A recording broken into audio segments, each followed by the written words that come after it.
إن الحمد لله نحمده ونستعينه ونستهديه ونعوذ بالله من شرور أنفسنا ومن سيئات أعمالنا إنه من يهده الله فلا مضل له ومن يضلل فلا هادي له ولن تجد له وليا مرشدا وأشهد أن لا إله إلا الله وحده لا شريك له له الملك وله الحمد وهو على كل شيء قدير. أيها الإخوة الأحباب، إن كل محدثة في الدين بدعة وكل بدعة في الدين ضلالة وكل ضلالة في النار وما قل وكفى خير مما كثر وألهى وإنما توعدون لآت وما أنتم بمعجزين. In the name of Allah, the All-Merciful, the Ever-Merciful, and the all praise and the blessing of Allah be upon all the prophets, starting from the Prophet Adam sallallahu alaihi wasallam to the Prophet Muhammad. May Allah be pleased with all of them. My brothers and sisters, when I was informed to give the khutbah today, I would think which topic that we really need, which topic our community really need to touch base of. Do we really need to talk about the importance of Islamic education? In the Middle East of the United States, we have multiple educations. Some of them may be supporting Islam, some of them are against Islam. This is very important for us. Yes, it is. But I thought of other topics that can be more important than this topic. Then I came to the domestic violence thing. Are we really peaceful with each other? And they can be physically and they can be otherwise. Do we really need to talk about the domestic violence hitting our children or suppressing them, or our wives, or the other way around? That's very important as well. But then I thought of other topics that can be more important than that. Then I thought of the gap between generations. I was honored to teach in some schools here, and then I heard from so many teenagers. They talked about like the gaps between them and their parents who came from different countries, they do not understand, and how many of them said, a lot of them told me, my dad and my mom don't understand what I mean. So just I forget and do not argue with them. That's really important in our society today, as Muslims. Do we really need to talk about it? Yes, we really need to talk about this. But do we have more important things? Yes, we have more important topics that we can talk about, but at the same time we shouldn't neglect the gap between our generations.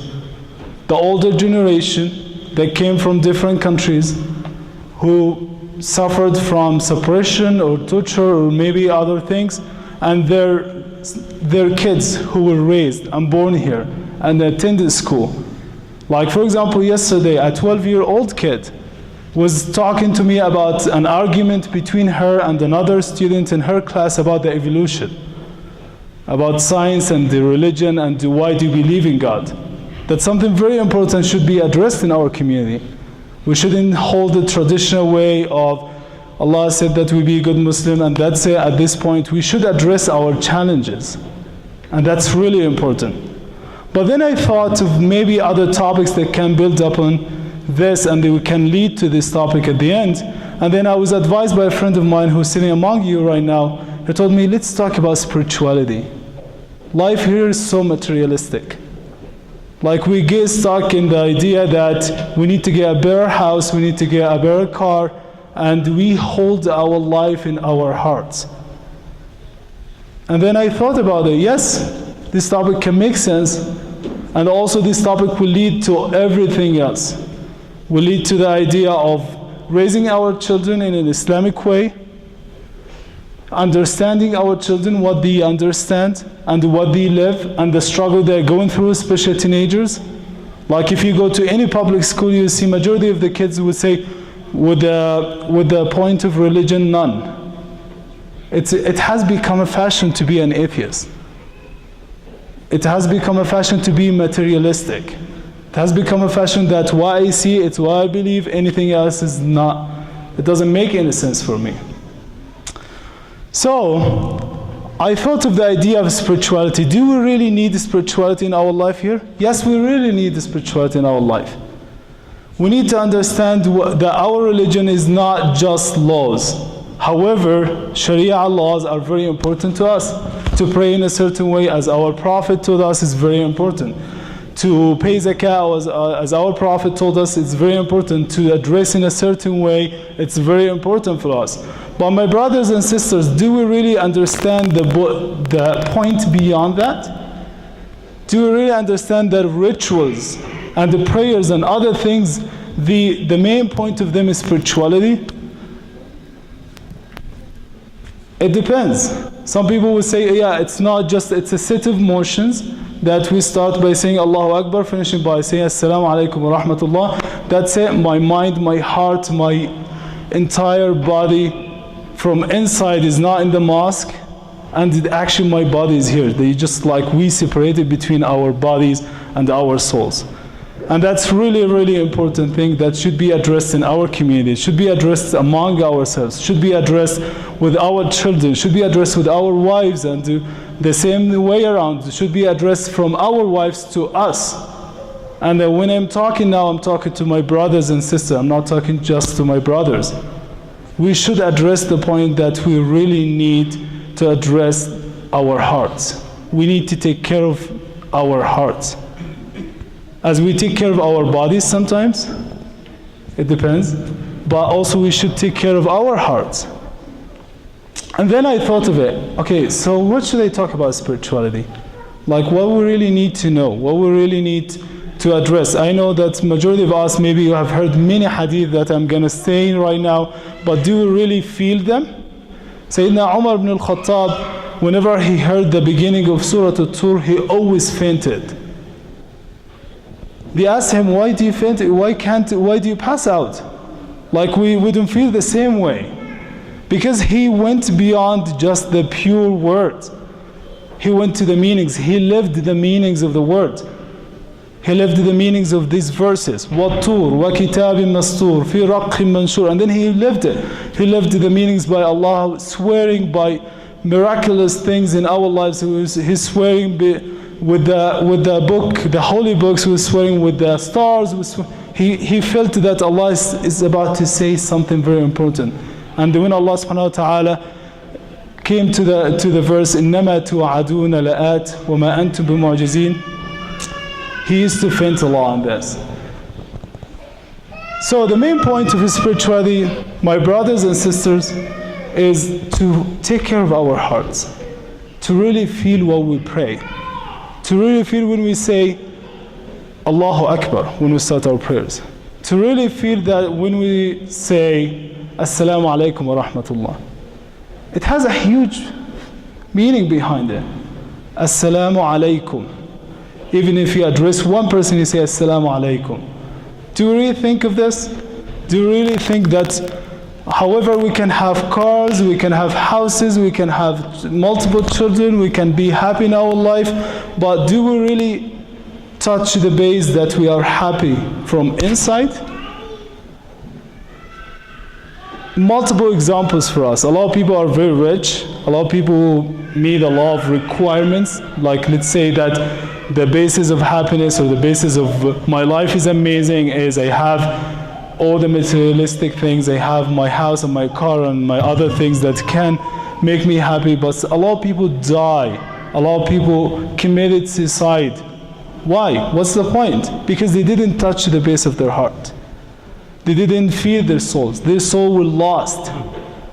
However, they were touching their bodies. They were going with therapy, they were going to gym, or they were going to different other places, but their hearts was not going to any gym to strengthen the muscle of souls. And when I thought about it again, and then I said, okay, how can I divide this? How can I make it in a way that we can have a series of topics that we can talk about so we can build upon? We can have like a progress, like a workshop of heart, workshop of taking care of our hearts. Let's make it this slogan, taking care of our hearts. So then I thought, okay, so how can I address that? Let me do it in a different series of speeches. Maybe I will not be able to give a speech here again. So I'm going to, in this speech, inshallah, this khutbah, I'm going to give you an introduction of what spirituality means, what heart means, how important spirituality and how important to take care of ourselves and our souls in Islam is. And then after this, I'm going to, inshallah, if Allah gives me the opportunity to address you again, I'm going to build upon that and give you examples of transactions that Allah actually made with us. Deals, let's make in our lifetime. So when you have a house usually costs around $200,000 and you found it for $100,000, you would do all of your best. You will never sleep until you get this house. It's 50% discount. Allah subhanahu wa ta'ala says in the Quran, إِنَّ اللَّهَ اشْتَرَى مِنَ الْمُؤْمِنِينَ أَنفُسَهُمْ وَأَمْوَالَهُمْ بِأَنَّ لَهُمُ الْجَنَّةِ. He make a transaction with you. He told you, okay, give me your soul that I already gave to you, and give you money that I already bestowed upon you, and then I will give you the Jannah. So actually you're losing nothing. You are giving him the things that they are not yours. So I will make it in this way. So inshallah in this khutbah I will discuss about the spirituality, and then we'll move on to 10 transactions. Allah made it this way. Allah subhanahu wa ta'ala give us examples in 10 transactions, and these transactions will talk about different topics. But in this khutbah inshallah I will talk about the idea of spirituality. So let's talk about the word Islam at the beginning, because the exact word Islam, why we get offended when we say, when the people tell us, are you Muhammadans? Are you followers of Muhammad like Christians? No, we get offended by this because we follow the Prophet Muhammad. We revere him, we respect him, sallallahu alayhi wasallam.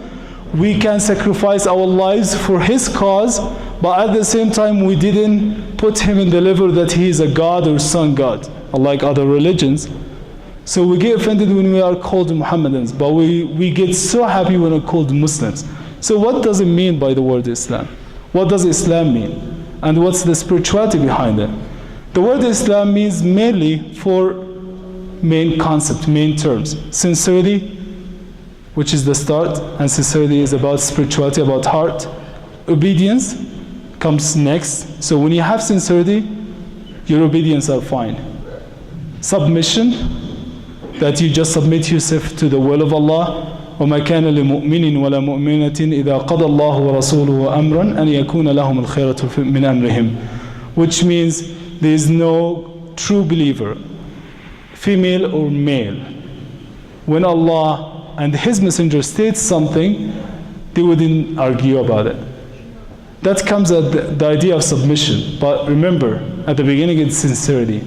Sincerity, submission, surrender, and peace. And I put them in this order for a reason. You cannot submit yourself to Allah subhanahu wa ta'ala until you are sincere.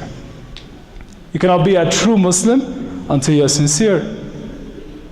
If you didn't have sincerity, unfortunately, all of your emotions, all of your work, all of your social activity, helping the poor, being good Muslims and saying good words, useless.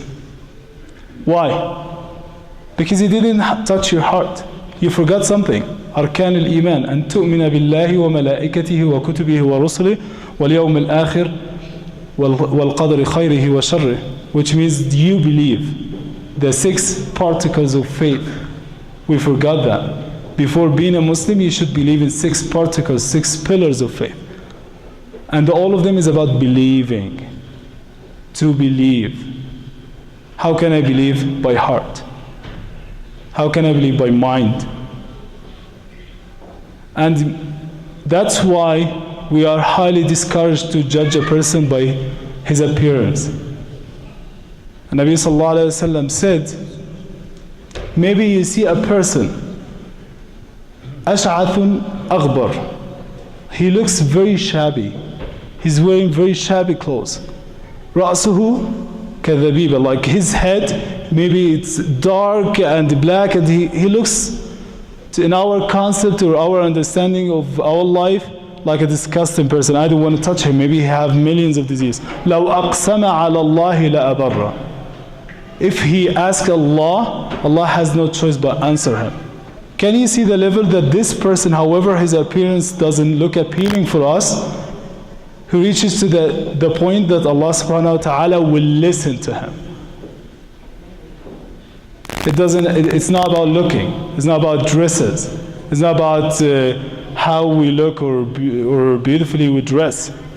It's all about our hearts.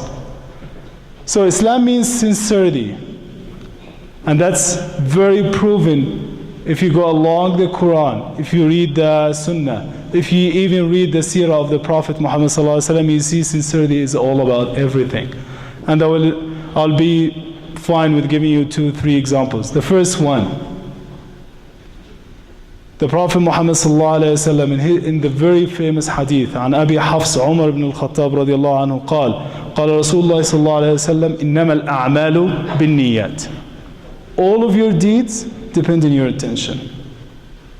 وإنما لكل امرئ ما نوى. For each and every person, what he intends. More than that, you have nothing. فمن كانت هجرته لله ورسوله. Whoever immigrated, or it doesn't have to be immigrate a place from another, it can be immigrating a sin because you're afraid of Allah subhanahu wa ta'ala, or you love that Allah subhanahu wa ta'ala doesn't want to see you in this point. It can be broader than this.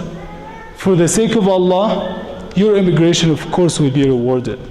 And if your immigration for a woman to marry or a trade to make money out of it, your immigration for what you did. That's the first thing. The second thing, the Prophet Muhammad sallallahu alaihi wasallam said, "Atadruna mal muflis?" Do you know the broke person, the bankrupt one? He said, "Al-muflis man la dinara lahu wa la dirham." Who has no money, who has no house, who has no car, who has no the standard of well-being. He doesn't have this person. The Prophet Muhammad sallallahu alaihi wasallam said, "No, he's not that person."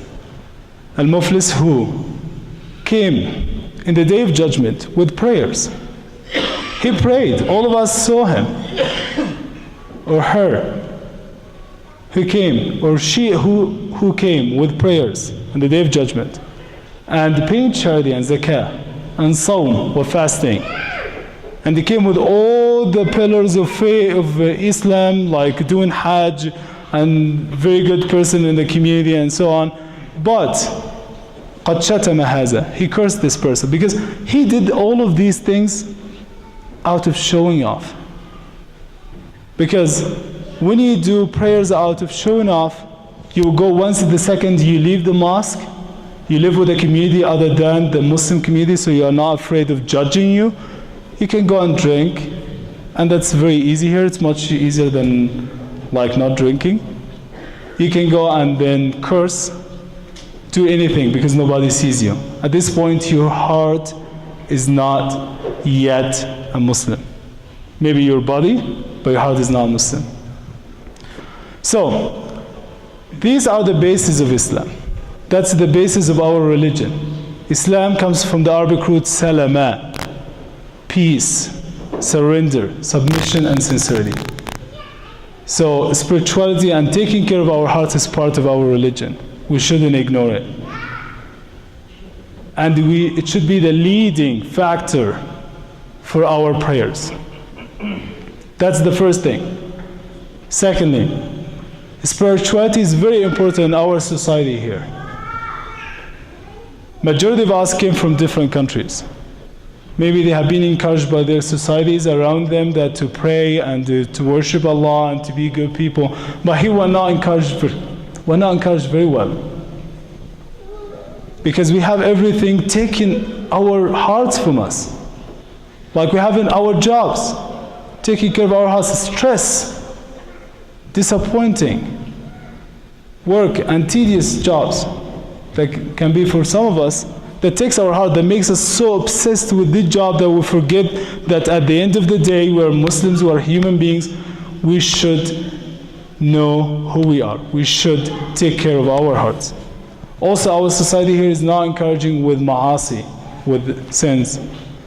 We see a lot of encouragement everywhere people walking in the street. And we'll talk about this later on, inshallah, if Allah gives me the opportunity to address you again. We'll talk about like the meaning, how we lower our gaze. How it doesn't have to be only for men, it's for men and women, by the way. How to lower our gaze. How to be considerate when we deal with other people. Because it's everywhere. The second you leave the door of the mosque or the masjid, you will see a lot of challenges. That's very important in our society, and that's why I choose this topic, that we really need to take care of ourselves in this point.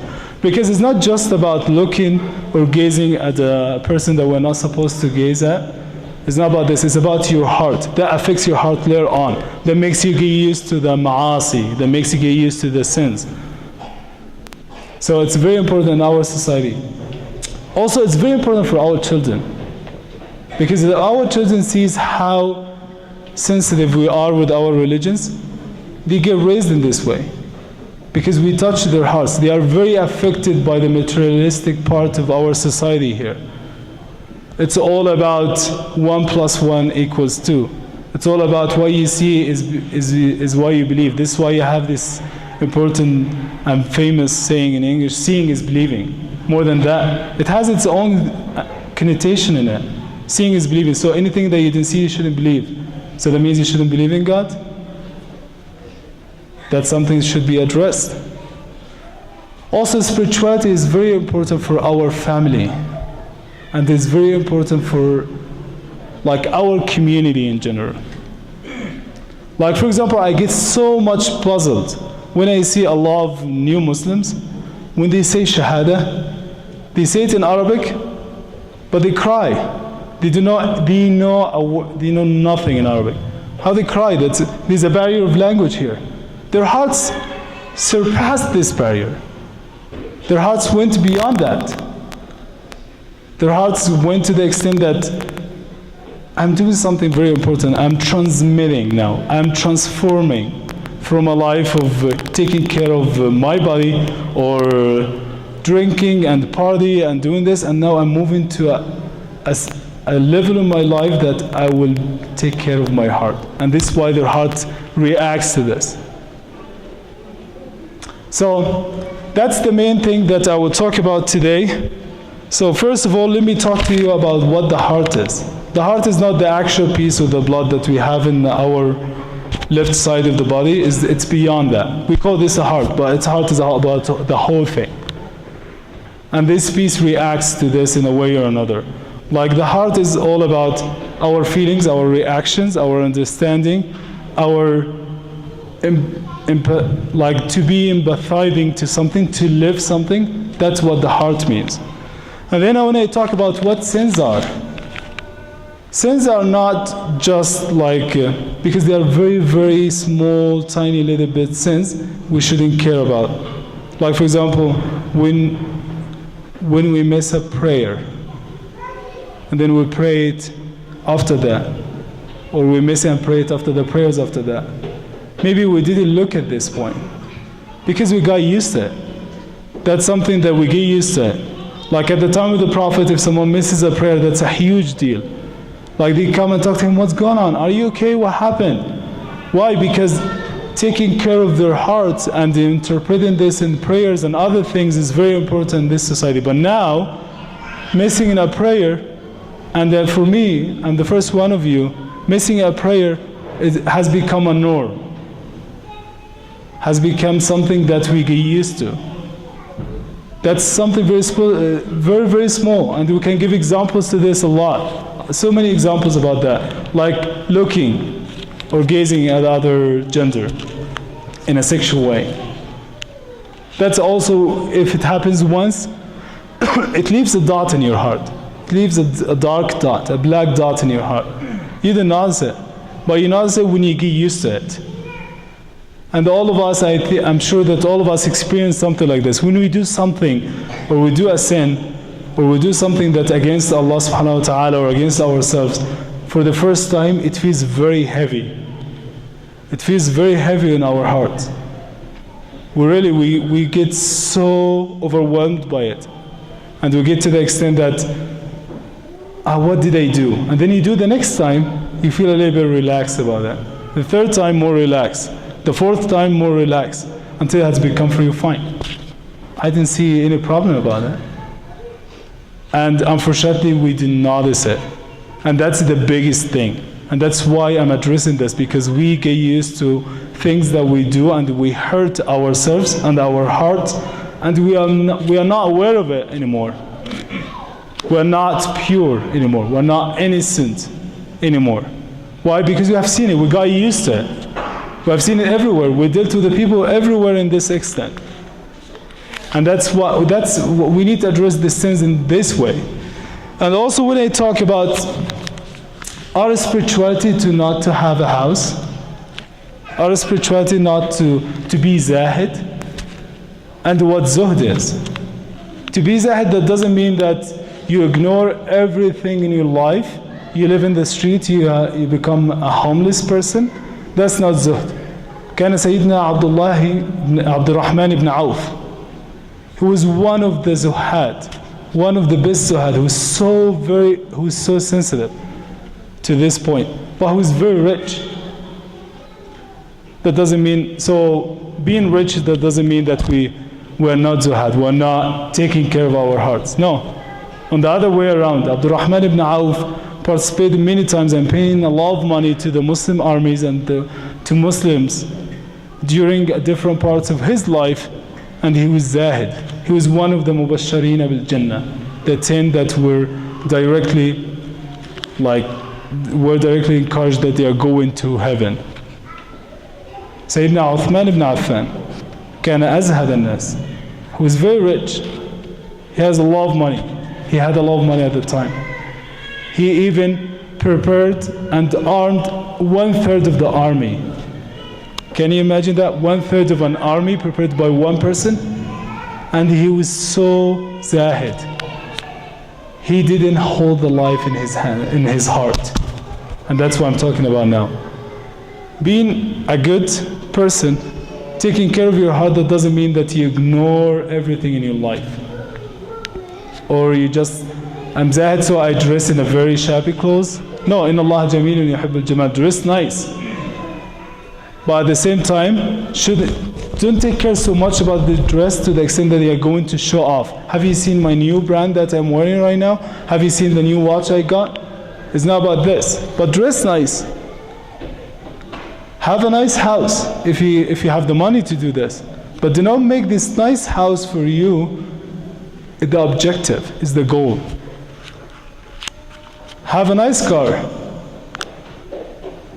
And have everything that can be materialistic in our life, but do not hold it in your heart. Do not hold it in your spirit. Do not live for this cause. Use this cause for the more important cause, the eternal cause, which is the pleasure of Allah subhanahu wa ta'ala. And when we worship Allah subhanahu wa ta'ala, and when you worship Allah subhanahu wa ta'ala, you shouldn't worship Allah subhanahu wa ta'ala and just, I'm doing prayers, Allahu Akbar, Allahu Akbar, Allahu Akbar, Assalamu alaikum wa rahmatullah, done. It's not about this. So, the actual appearances, the actual madahir, the actual things that we have in our life is not a sign that we are not taking care of our hearts. That's one point I want to address. So we understood what the heart is, what the sins are, and what the madahir means. So, let's go now to how to put this in the ground, how to implement this in our life. So, we understand that spirituality is all about taking care of our hearts, taking care of ourselves, taking care of our mentality, and also the other people.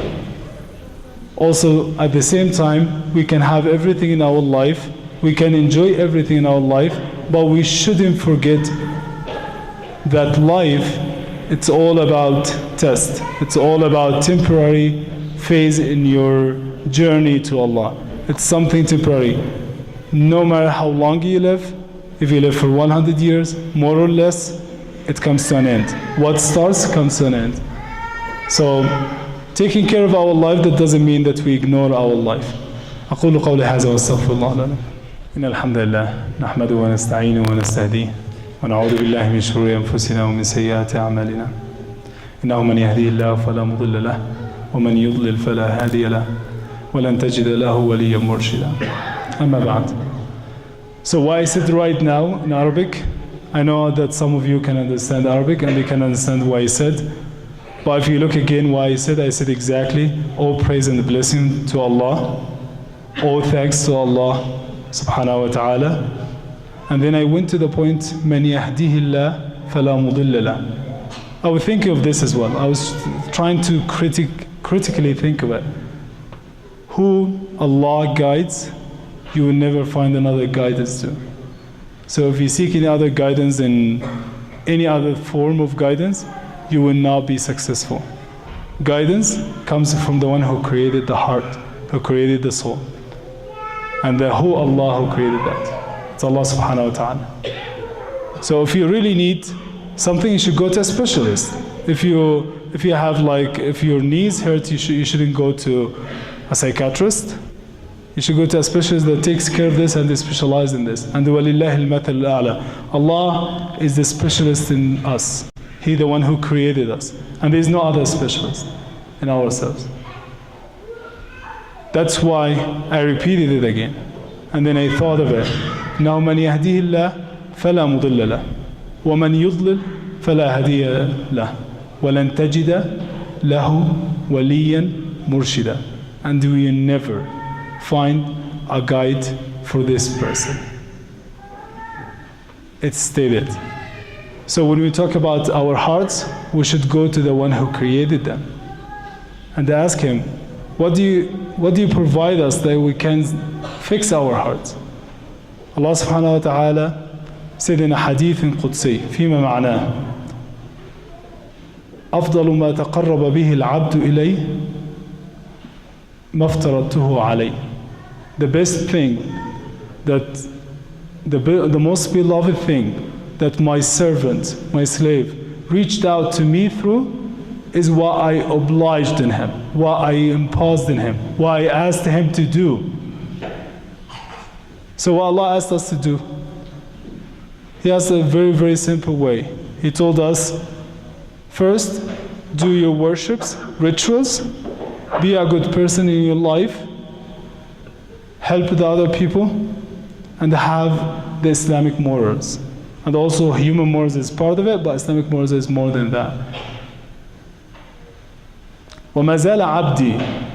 And my servant is still, and insists in coming closer to me through nawafil, through the voluntary works like sunnah. And sunnah can be in many ways. Sunnah can be prayers, can be zakah, can be sadaqah, can be smiling.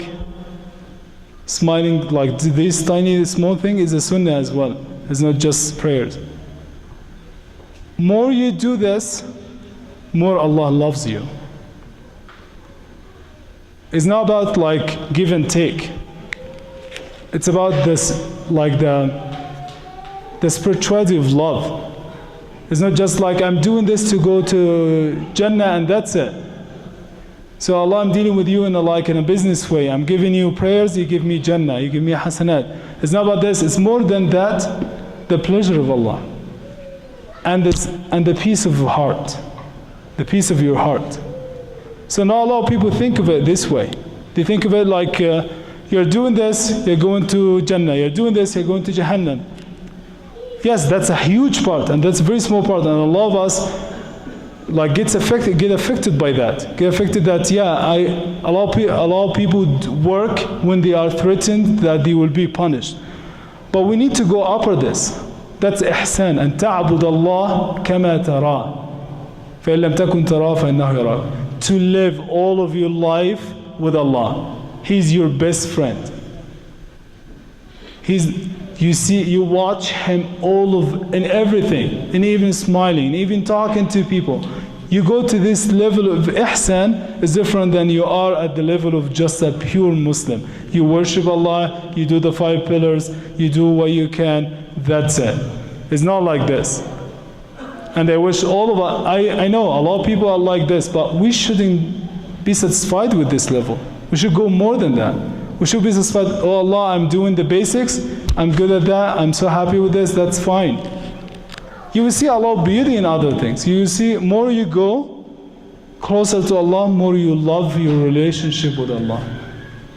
More your heart feels it. And I'm sure we experience something like that. When we do something good, or we help someone, or we work for something good, or we take care of our heart, we feel like happiness, like we cannot hold it, we cannot take it in our hands, we cannot feel it, we cannot like hold it tangibly. No, but we feel it. I'm so happy. I don't know why. Maybe because I did this, but I didn't know how this happiness came to my heart, how this happiness makes me happy, how this feeling came to me. We didn't know it because you are coming closer. And then Allah subhanahu wa ta'ala said at the end of the hadith, and if my servant comes to me 1 inch, I'll come to him a foot. And if he comes to me a foot, I'll come to him a mile. And if he comes to me walking, I'll come to him running. So it's just like when you ask a person a lot, you feel like this person gets exasperated. When you ask Allah a lot, more He loves you. So inshallah, that's a pure introduction about what I'm going to talk about. If Allah gives me the opportunity to address you again, inshallah, in the next khutbahs or in the future, inshallah. So if Allah gives me the opportunity, I will talk about main 10 transactions. I will form them. I will inspired by a book called Safaqat al-Rabiha, Beneficial, Profitable Transactions. And this book explains the idea of dealing with Allah in a set of deals. Like for example, one of the deals called As-Salatu Khayrun min al-Nawm. And then we will explain what does it mean by doing this transaction. Before you do it, what do you expect? And if you do it, what are you going to get from that? For your heart, for your body, for yourself, for everything. And then after you do it, what are the things that can affect you and affect the community around you? And if you didn't do it, what are the sanctions?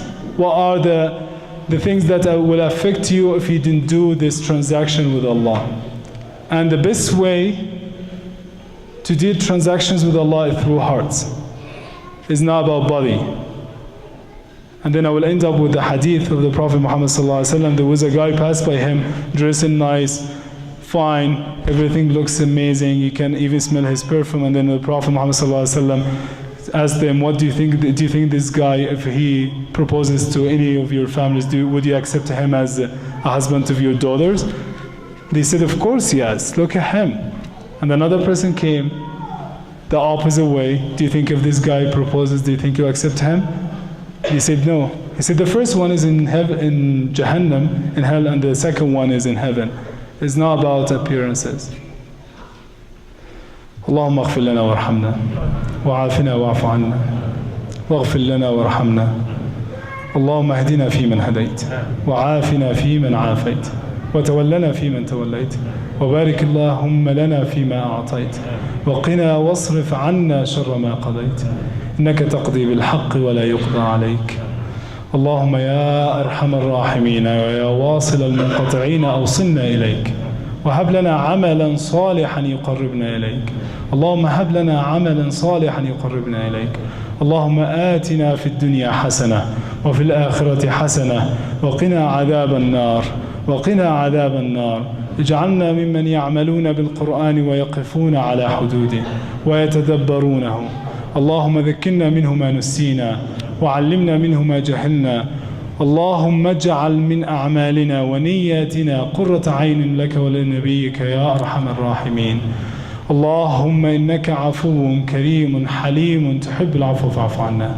اللهم إنك عفو كريم حليم تحب العفو فاعف عنا اللهم قونا على مصاعب الحياة اللهم إنك قلت في قرآنك يا أيها الإنسان إنك كادح إلى ربك كدحا فملاقيه وقد قبلنا هذا يا ربنا بقلوب صافية فأعنا على هذا الكدح اللهم أعنا على هذا الكدح اللهم قونا على أنفسنا اللهم لا تكلنا إلى أنفسنا قرة عين لك واغفر لنا ولوالدينا ولوالد والدينا ومن له الفضل علينا يا رب العالمين. ربنا لا تزغ قلوبنا بعد إذ هديتنا وهب لنا من لدنك رحمة وقنا عذاب النار.